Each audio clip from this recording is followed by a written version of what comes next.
राहुल गांधीला हात लावणार मायकेल लाल अजून पैदा नाही झालेला आणि राहुल गांधी मुळात बोलले काय हे पहिले त्या दराडे का फराडे जो आहे त्यांनी तो समजून घ्यावं. राहुल गांधी कोणत्याही शेलक्या भाषेत अपशब्द किंवा शिवीगाळ त्यांनी सावरकरांना केलेली नाही. जे काही ऐतिहासिक तथ्य आहेत आणि जे सत्य आहे ते त्यांनी त्यांच्या भाषणाच्या माध्यमातून यापूर्वी ते व्यक्त झालेले आहेत आणि हे व्यक्त होणारे राहुल गांधी पहिलेच नव्हे तर अलीकडच्या काळात आपण बघितलं असेल अनेक जणांनी त्याच्यात संशोधन केलं आहे.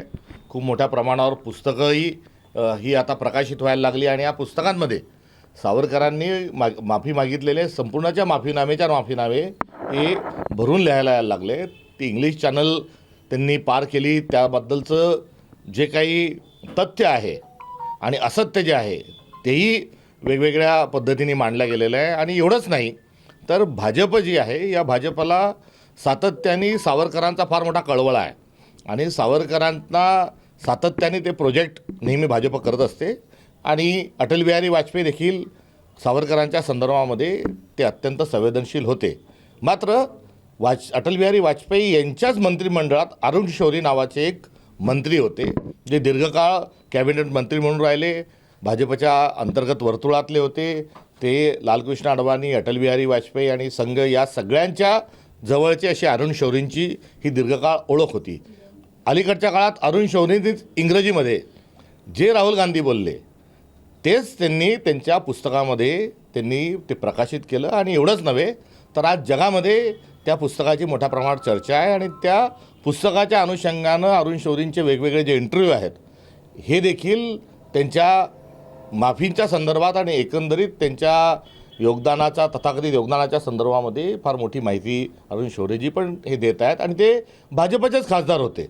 त्यामुळे जगाला ज्ञान शिकत असताना आता या सावरकरांचं समर्थन करणाऱ्या मंडळींनी या सगळ्या गोष्टींचा विचार हा केला पाहिजे. मात्र हा विषय ते आज हयात नाही आणि हयात नसलेल्या माणसाच्या संदर्भामध्ये विनाकारण अशा प्रकारचं सातत्याने जे वातावरण हे जाणून बुजून तयार होतं तर कुठे ना कुठे त्यांच्याच समर्थकांना सावरकरांना एक्सपोज करायचं आहे का असा देखील एक प्रश्न हा या निमित्ताने उपस्थित होतो.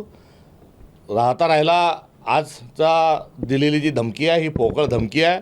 राहुल गांधींना हात लावण्याची पण त्यांची कुठल्याच प्रकारची नैतिक आणि वैचारिक आणि सोबतच फिजिकली जाऊन हात लावण्याची त्याची अजिबात हिंमत नाही आणि ती राहुल गांधींपर्यंत त्यांना जाण्याची गरजही नाही. आमचा काँग्रेसचा सामान्य कार्यकर्ताही त्यांच्या आव्हानाला उत्तर देण्याकरता हा परिपूर्ण आहे.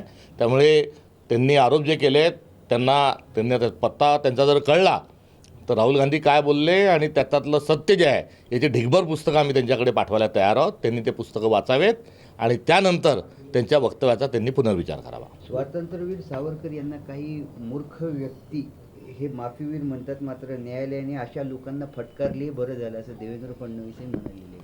देवेंद्र फडणवीसांनी जो अजेंडा ते चालवत आहे त्या अजेंडा चालवत असताना त्यांनी नेमकेपणाने जी वाद जो आहे त्या संदर्भात त्यांनी प्रकाश टाकला पाहिजे. ते स्वतः पेशाने वकील आहेत आणि वकिली कशी करावी हे त्यांना अत्यंत चांगल्या पद्धतीने हे कळतं.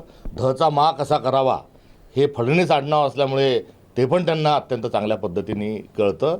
तथ्यावर सत्यावर चर्चा होऊ शकते आणि एकदा त्यांनी अरुण शौरी त्यांच्याच पक्षाचे आहेत त्यांचे अर्थात निकटतम संबंध आहेत. त्यांनी या विषयावर एकदा अरुण शौरीशी चर्चा करून घेतली तर त्यांना जरूर त्यातले सत्य कळल्याशिवाय राहणार नाही. चळवळीतले कार्यकर्ते राहुल प्रधान काय त्यांना निमंत्रण दिले पक्षाचे? सन्माननीय राहुल प्रधान हे माझे मित्र आहेत. मी देखील एक चळवळीतला कार्यकर्ता आहे.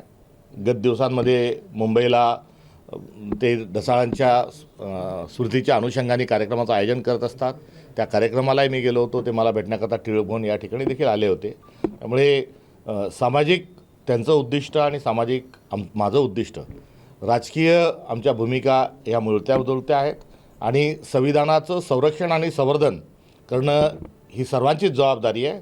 आणि या चळवळीतील ते एक कार्यकर्ते असल्याने आणि आम्ही दोघेही कार्यकर्ते असल्यामुळे त्या ऋणानुबंधाच्या अनुषंगानं आज सदिच्छा भेट या ठिकाणी मी त्यांच्या घरी दिलेली आहे. चळवळीतला कार्यकर्ता आहे आणि सगळ्या चळवळींनी एकत्र येऊन आता भाजपला थांबवलं पाहिजे ही जाहीर स्वरूपाची एक भूमिका आहे. आणि ते देखील जे आहेत ते या मनुवादी प्रवृत्तीच्या आणि एकंदरीत जे देशामध्ये जे लोकशाही विरोधात आणि संविधानाला मोडकळीस आणण्याचे जे विषय आहेत त्या विषयाच्या अनुषंगाने ते पण लढाई लढत आहेत. राहुल गांधी हे पण देश पातळीवर अशा सगळ्या चळवळींच्या सहकाऱ्यांना भेटत असताना काँग्रेस पक्षाचाच नव्हे तर हा संविधानाच्या संरक्षण संवर्धनाचा विषय आहे.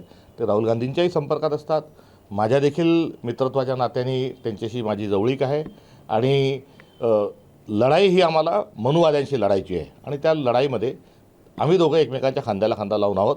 त्याची राजकीय स्वरूपाचे काय आहे नाही आहे ही आजचा हा विषय नाही आणि ती माझी थेट स्वरूपाची भूमिका देखील नाही. एबीपी माझा, उघडा डोळे बघा नीट.